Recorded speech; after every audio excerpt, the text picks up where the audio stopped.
Nah, hari ini kita sampai kepada ada dua peristiwa yang penting ya. Peristiwa yang pertama itu adalah apa? Ishak mau dipotong, mau dibakar, dipersembahkan menjadi korban.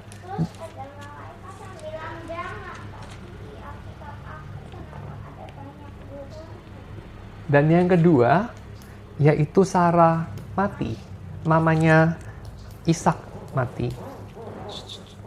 Nah, ya, kita lihat dulu yang pertama. Ishak, sewaktu diminta oleh Tuhan untuk dipersembahkan, ini menarik karena minggu kemarin kita udah baca mengenai bagaimana Abraham dikuatkan oleh Tuhan bahwa dia pasti akan mendapatkan anak itu. Dia adalah orang yang mandul, ya, istrinya Sarah adalah orang yang mandul, jadi tidak mungkin mendapatkan anak, apalagi Abraham sudah tua. Tapi Tuhan bersikeras mengatakan bahwa dia akan mendapatkan anak tahun depannya. Tapi kemudian Abraham melihat bahwa Sarah tidak percaya. Sarah menertawai Tuhan. Tapi kemudian Tuhan yang balik menertawai Sarah, tapi bukan menertawai dengan mempermalukan Sarah, tapi menertawai dengan memberikan Sarah alasan untuk juga tertawa. Jadi ada beda antara menertawai dengan tertawa bersama. Menertawai berarti objek yang ditertawai dihina, tidak diikutkan. Dia tidak seharusnya ikut tertawa. Kalaupun dia ikut tertawa, dia terlihat bodoh. Jadi kalau kita tertawai orang, objek yang kita tertawai itu tidak ikut ketawa. Ya, objek yang kita tertawai jadi objek, dia di bawah. Tetapi yang Tuhan lakukan kepada Sarah sebagai balasan dari apa yang Sarah lakukan kepada Tuhan, karena Sarah menertawai Tuhan, dengan demikian menjadikan Tuhan sebagai objek, bikin Tuhan itu di bawahnya Sarah, ya, Tuhan dihina oleh Sarah, tetapi Tuhan membalas dengan cara ini. Dia kasih alasan Sarah tertawa bersama dengan Tuhan. Dan Tuhan kepingin agar Sarah itu kasih nama anaknya tertawa, Ishak. Karena tiap kali dia gendong anak itu, tiap kali dia panggil anak itu, dia ingat. Dia pernah menertawai Tuhan dan Tuhan membalas dengan memberi dia alasan untuk ikut tertawa. Ya, bersama dengan Tuhan. Menertawakan kekonyolannya pada masa lalu. Ya. Jadi Sarah boleh menertawakan dirinya di masa lalu. Saya kira ini satu hal yang bagus ya. Kita harus ketika kita bertumbuh, kita akan bisa menertawai diri kita. Kita bisa nggak sih ketawain diri kita sendiri? Aku konyol banget. 5 tahun lalu, 10 tahun lalu. Ya, kita bisa menertawai diri kita kalau kita cukup menghargai diri kita. Kita tidak bisa menertawai diri kita kalau kita terlalu membenci diri kita. Kalau kita terlalu rapuh dan terluka, seringkali kita kemudian sulit menertawai diri kita sendiri. Karena kita punya harga diri terlalu rendah. Kita harus menopangnya dengan banyak hal. Termasuk menertawai orang lain, menghina orang lain, atau membuat diri sendiri hebat, punya baju yang hebat seperti si ular. Seperti Suneo dan Giant. Kita punya hikmat yang hebat seperti ular itu ya. Suneo pakai baju hebat kan? Dan ular digambarkan dia punya kecanggihan. Sehingga ular itu punya keunggulan dibandingkan segala makhluk Tuhan yang lain. Dan kita tahu dari awal ceritanya, Adam dan Hawa itu tertarik kepada hal itu. Kemampuan untuk lebih tinggi dari orang lain. Kalau dalam konteks ini, kemampuan untuk tertawain orang lain. Ya, semacam itu. Orang lainnya buat Adam ya Hawa, buat Hawa ya Adam. Dan kita tahu pada akhir ceritanya nanti akhirnya begitu kan? Karena Hawa ingin menaklukkan Adam, Adam ingin menaklukkan Hawa. Tapi mereka semua ditaklukkan sama ular. Atau lebih tepat, mereka semua dengan bodoh menyerahkan diri mereka pada ular. Karena sudah ditipu sama ular, mereka tukarkan hal yang nggak berharga buat buat dapat sampah. Sampahnya itu apa? Dikeploi sama ular. Kamu hebat. Kamu luar biasa. tapi oleh orang yang jahat. Oleh orang yang sendirinya punya defisiensi pada penerimaan dirinya. Defisiensi akan nilai yang sesungguhnya dari seorang manusia. Manusia itu berharga bukan karena dia itu diakui berharga sama dunia ini. Manusia itu berharga karena dia dikasihi oleh Tuhan. Karena dia diciptakan oleh Tuhan. Diciptakan oleh Tuhan. Tapi kita kepengen dihargai orang lain. Kita bilang kayak, kalau cuman berharga karena adalah manusia, ya itu mah siapa aja bisa. Kalau cuman berharga karena aku dicintai Tuhan, ya itu mah orang bodoh, orang yang gak punya apa-apa juga bisa. Gak bangga lah. Aku itu kepingin diakui oleh musuhku sendiri. Aku kepingin diakui oleh orang-orang yang gak suka sama aku. Itu yang kita mau. Kita mau baju. Dan itu sesuatu yang gak berharga sebetulnya. Itu harganya jauh lebih rendah daripada isi baju itu. Yaitu diri kita yang diciptakan oleh Tuhan. Nah, oke. So, kita kembali kepada cerita Abraham. Abraham itu kepingin juga semacam baju itu, pengakuan itu. Dan pengakuan itu di sini adalah dia punya anak. Ya, dia punya anak. Dan Sarah juga sama. Dia pengen baju itu, yaitu dia bukan perempuan mandul. Sarah kepengen bisa punya anak. Masih ingat ada siapa lagi yang pengen punya anak? Yang bersaing-saingan pengen punya anak. Lea sama Rahel. Lea udah punya anak banyak banget. Masih mau juga punya anak supaya dia lebih menang dari Rahel. Rahel sudah punya cintanya si Yakub, tapi dia tetap mau punya anak supaya dia bisa memastikan kemenangannya atas kakaknya Lea. Nah, samalah semacam itu. Sarah itu sudah punya Abraham, tapi dia tetap mau punya anak. Sarah dan Abraham sudah punya janji Tuhan mereka akan punya anak. Tapi Sarah bilang, kalau Tuhan sih nggak bisa diandalin lah. Mendingan kamu ambil saja Hagar itu. Supaya kita punya anak. Supaya aku punya anak. Ya, jadi dan Abraham sudah dapat janji dari Tuhan. Abraham sudah dapat segala yang dia perlu dari Tuhan. Ya, tapi kemudian Abraham bilang apa? Itu semua percuma Tuhan. Karena aku nggak punya anak. Nanti Eliezer, orang Damsyik ini akan jadi ahli warisku. Ya, Abraham juga pengen anaknya Hagar sebetulnya. Tapi Tuhan nggak berkenan sama itu ya. Abraham kan pernah bilang, udahlah Tuhan, Ismail aja diperkenan hidup di hadapanmu. Ya, dan Tuhan bilang apa? Oh ya, aku memperkenan Ismail hidup di hadapanku. Tapi aku akan memberikan kamu anak seperti janjiku, yaitu dari Sarah.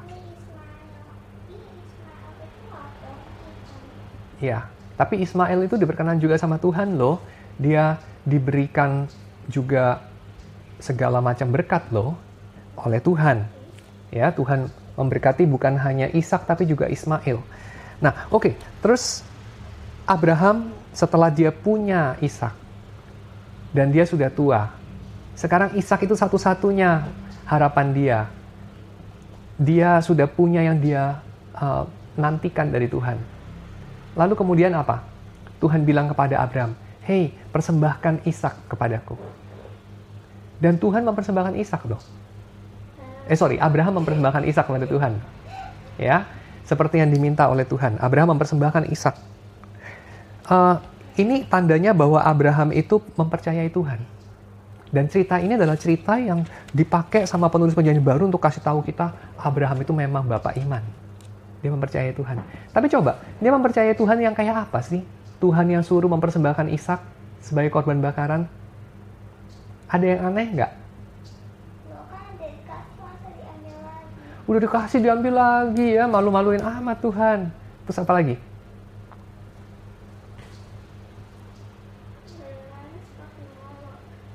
Dewanya kok kayak Molok ya?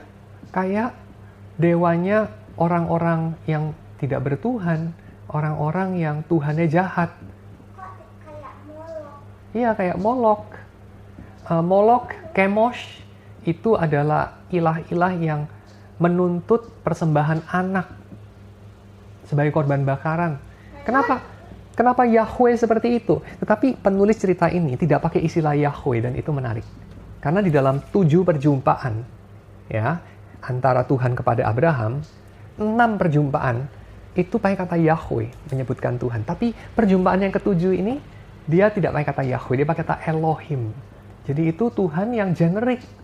Jadi ibaratnya kayak begini, kalau papi panggil ya El, ya El, ya El. Terus kemudian pada kali ketujuh, anakku. Nah anakku ini kan generik. Atau anak perempuan, nah itu kan generik. Ya, ya semacam itu. Atau anak, nah itu kan itu kan generik. Sama, ketujuh, dalam keenam perjumpaan yang awal, itu selalu dikatakan Tuhan, Tuhan, Tuhan. Tuhan di situ gede hurufnya, jadi Yahweh, Yahweh, Yahweh. Tapi pada bagian terakhir dikatakan Elohim, ya, Tuhan yang generik. Elohim itu bisa siapa aja sebetulnya, ya, bisa siapa saja. Jadi bisa jadi lewat sini penulis ingin menggambarkan seolah-olah ini adalah semacam Tuhan yang agak mirip sama Molok, seolah-olah pada awalnya, ya, karena menginginkan persembahan anak. Lalu kita melihat Abraham. Akhirnya dia ngasih dendam sendiri kan? Kenapa? Dia kasih dendam sendiri. Kasih apa? Oh ya, kasih domba, tapi itu nanti ya. Jadi Abraham nurut, dia berjalan bersama Ishak. Kita bisa bayangin ya, Abraham berjalan bersama dengan Ishak berapa lama? Berapa jauh itu? Berapa hari? Beberapa hari loh, itu bukan deket loh. Dan beberapa hari itu Abraham bisa aja tiap saat pulang. Udah pulang aja yuk, nggak jadi. Kita balik aja yuk. Betul, nggak jadi deh. Dan kita lihat ya di sini ya, ada dua kata yang diulang persis. Kata apa itu? Lalu demikianlah mereka berjalan. Ya, demikianlah mereka berjalan. Itu dua kata yang diulang. Jadi berjalan itu penting di sini. Abraham itu berjalan bersama dengan Tuhan, bersama dengan anaknya. Mereka berjalan ke Bukit Moria. Jadi penekanan di sini adalah mereka berjalan ke sana. Dan mereka berjalan dengan percaya. Ya, mereka berjalan dengan percaya. Abraham itu nggak tahu bagaimana cara mengorbankan anak tanpa membuat Tuhan seperti Molok. Ya, itu Abraham nggak tahu seperti apa. Tapi dia sudah siap dengan apa yang dia tahu. Dia perlu kayu bakar, dia perlu pisau untuk menyembelih anaknya. Dia perlu anaknya juga. Itu yang dia tahu. Ya, tapi yang dia tahu Tuhan yang dia kenal bukan Tuhan yang akan mengambil yang dia sudah berikan. Dan bukan Tuhan yang akan berkenan untuk memakai cara-cara dunia ini. Dia kenal Tuhan itu, tapi Tuhan itu lebih besar dari yang kita bisa kuasai, lebih besar daripada yang kita bisa kenal. Jadi Abraham cuma bisa nurut, berjalan aja bersama dengan Tuhan. Dan waktu dia berjalan nggak cuma berdua, dia berjalan setidaknya bertiga. Satu lagi adalah dengan bujangnya. Bujangnya dua lagi ya, berempat. Good, bujangnya ada dua. Jadi kemudian dia berkata kepada kedua bujangnya apa? Tinggallah di sini, ya. Dengan keledai ini, aku serta anak ini akan pergi ke sana. Kami akan sembahyang sudah itu, kami akan kembali. Abraham bilang apa? Bukan aku akan kembali, tapi kami akan kembali. Jadi buat Abraham, sembayangnya dia mempersembahkan anak kepada Tuhan, walaupun yang dia tahu harus menyembelih anak itu, membakar anak itu, tapi dia tahu dia akan kembali bersama anak itu. Karena dia tahu Tuhan bukan Tuhan yang makan anak. Tuhan itu bukan makan bayi-bayi seperti Molok. Ya, Yahweh itu bukan Tuhan yang sama. Tapi anehnya kok dia memerintahkan itu. So, Abraham kemudian mengatakan kepada bujangnya, kami akan kembali. Tapi sambil dia terus berjalan ke atas, membawa kayu dan api dan juga pisau. Dan sesampainya di atas, Abraham, ya, dia mengikat Ishak, dia menyalakan api, lalu kemudian dia mengambil pisau untuk menyembelih anaknya. Dan dia tidak pernah tahu bahwa malaikat Tuhan akan berseru dan berkata, Abraham jangan bunuh anak itu. Dia tidak tahu itu. Dia nggak kebayang akan begitu endingnya. Tapi dia tahu, yaitu Tuhan itu tidak berkenan kepada cara-cara dunia ini. Itu yang dia tahu. Jadi dia tahu dua hal yang dia nggak bisa damaikan di otak dia. Yaitu satu, dia harus mempersembahkan korban kepada Tuhan. Anaknya sendiri yang Tuhan berikan. Yang kedua yang dia tahu, Tuhan bukan Tuhan yang membunuh bayi-bayi. Tapi bagaimana dua hal ini bisa diperdamaikan? Dia nggak tahu. Emangnya Ishak masih bayi kok? Ya, maksudnya anak-anak lah. Seperti Molok ya. Jadi Yahweh bukan Molok di satu sisi. Di sisi yang lain, Yahweh memerintahkan dia, atau Elohim memerintahkan dia, bahwa dia harus mempersembahkan anaknya kepada Tuhan. Tapi dia nggak tahu ini bagaimana diperdamaikan. Cuma bagaimana respon dia? Respon dia adalah dia berjalan bersama Tuhan. Karena itulah cara dia tahu. Dia berjalan bersama dengan Tuhan. Dan pada satu titik kemudian Tuhan menyingkapkan kepada dia bagaimana itu caranya. Rupanya caranya adalah apa? Tuhan menyediakan pengganti. Tuhan menyediakan pengganti. Maka itu sebabnya sampai sekarang katanya bukit itu dipanggil sebagai apa? Di atas gunung Tuhan akan menyediakan. Ya, di atas gunung Tuhan akan menyediakan. So, Seperti Tuhan menyediakan loh batu. ya, seperti Tuhan menyediakan loh batu buat Musa, seperti Tuhan menyediakan mana nanti di padang belantara, di padang gurun, ya, padang belantara Midebar kalau dalam bahasa Ibrani-nya. Lalu Sarah mati, ya, Sarah mati. Betul. Dan kita lihat di sini ketika Sarah mati, Abraham menangisinya, lalu Abraham akan menguburkannya, tapi dia tidak punya tanah kuburan. Masih hidup, dia lebih tua padahal dari Sarah ya. Lalu kemudian dia mau menguburkan Sarah, tapi nggak punya tanah karena dia orang pelancong, ya, dia pengelana, dia musafir, dia tidak punya tanah.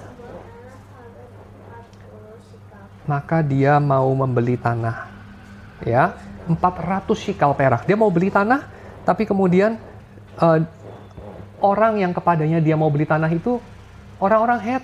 Orang-orang Het itu menyembah Allah yang disembah Abraham nggak? Enggak, ya. Orang-orang Het itu menyembah Allah yang lain. Dan orang-orang Het itu orang-orang yang hostile loh. Orang-orang yang suka berperang. Ya. Lalu kemudian kita lihat di sini, Abraham walaupun sebetulnya tinggal sebagai orang asing, dia dihormati di sana. Orang-orang Het itu bilang, kamu adalah Raja Agung di tengah kami. Kuburkan istrimu di mana saja. Tapi kita lihat nanti ini cuma basa-basi. Karena kuburkan istrimu di mana saja, tapi kemudian mereka sebut harganya. Apalah artinya tanah dengan harga 400 shikal perak buat kita. Udah kubur di mana aja. Ya, Abraham itu bisa aja kemudian bilang, oh gitu ya, jadi aku kubur aja, sudah aku nggak usah bayar. Tapi Abraham bersikeras, seberapapun mahal harganya, seberapapun kecil, aku harus membelinya. Dan kalau kita tahu ya 400 shikal perak untuk sebuah goa penguburan, sebidang tanah sih pada akhirnya, itu mahal banget. Ya, karena di kemudian hari, Daud waktu mau mendirikan bait suci, Daud itu kemudian membeli juga sebidang tanah. Ada yang tahu tanahnya dibeli dengan harga berapa? Tanah buat bait suci Tuhan, 50 shikal perak. Jadi kuburannya Sarah itu Abraham diperes sebetulnya, diperes. Ya, tanah yang harganya kelewat mahal. Tapi Abraham membayar itu, ya, menandai bahwa Abraham punya cukup uang untuk membayarnya. Dan kedua, Abraham itu menghargai perkataannya sendiri. Dan dia kemudian membeli dari orang itu, walaupun orang itu menjual dengan harga yang kelewat mahal. Ya. Dan nanti kita tahu kuburan ini dipakai sampai pada zamannya Yusuf. Ya, sampai pada zaman Yusuf. Untuk menguburkan Yakub. Di Arimatea. Nah, bukan Yusuf yang anaknya Yakub. Ya. Oke. Jadi hari ini kita belajar mengenai bagaimana Jadi tujuan juga dikuburkan ya sana. betul Yusuf tulangnya disimpan dulu di Mesir karena Yusuf itu petinggi Mesir, jadi dia nggak boleh langsung dikubur. Jadi dia petinggi Mesir. Tapi kemudian Musa membawa tulang-tulang Yusuf keluar dari Mesir. Ya, masih ingat ya nanti ya. Oke, jadi itu yang kita pelajari. Abraham diuji imannya, tetapi Tuhan tidak memakai cara-cara dunia ini. Ya, karena Tuhan itu bukan dewa-dewa dari bangsa asing. Jadi Tuhan adalah Tuhan yang mencintai kehidupan. Dia bukan mengorbankan anak untuk kemudian membesarkan rezekinya dari orang tuanya dan sebagainya. Seperti biasanya itu terjadi juga pada kebiasaan bangsa-bangsa asing yang lain ya. Oke, so kita berdoa. Tuhan, kami bersyukur untuk segala penyertaan-Mu karena Engkau adalah Allah dari kebangkitan.